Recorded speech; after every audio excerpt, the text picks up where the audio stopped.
திண்டுக்கல் மாவட்டம் வேடசந்தூர் அருகே பைக் மீது கார் உரசியதால் ஏற்பட்ட தகராறில் காரின் கண்ணாடிகளை காலால் எட்டி மிதித்து உடைத்துவிட்டு கஞ்சா போதையில் இருந்த 3 இளைஞர்கள் தப்பி ஓடிய சிசிடிவி காட்சி வெளியாகியுள்ளது. இது தொடர்பான கூடுதல் விவரங்களுடன் இணைகிறார் எமது செய்தியாளர் ஷேக் பரீத். வணக்கம், விவரங்களை பதிவு செய்யலாம். வணக்கம்.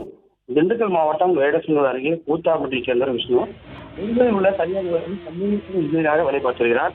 இந்த நிலையில விஷ்ணு மற்றும் அவர் தன்னை இருவரும் காரில் ஒட்டக்குன்றம் வேடசந்தூர் சாலை காரில் நாடோடு என்ற இடத்தில் கொண்ட போது முன்னாள் 3 இளைஞர்கள் சென்ற இருசக்கர வாகனம் ஓடியதாக கூறப்படுகிறது.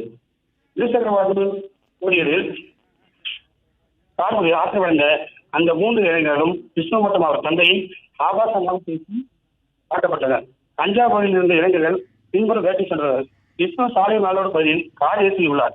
ஏற்றியிருக்கும் கஞ்சா பகுதி இளைஞர்கள் 3 கையில் இருந்த கடிகாலும் கண்ணாலும் கார் நிலை உடைத்தனர். இது குறித்த வீடியோ தற்போது வெளியாகியுள்ளது. பிளே ஸ்டோர் மற்றும் ஆப் ஸ்டோரில் இருந்து பாலிமர் செயலியை QR கோடு மூலம் பதிவிறக்கம் செய்யுங்கள். செய்திகளை உடனுக்குடன் பெறுங்கள்.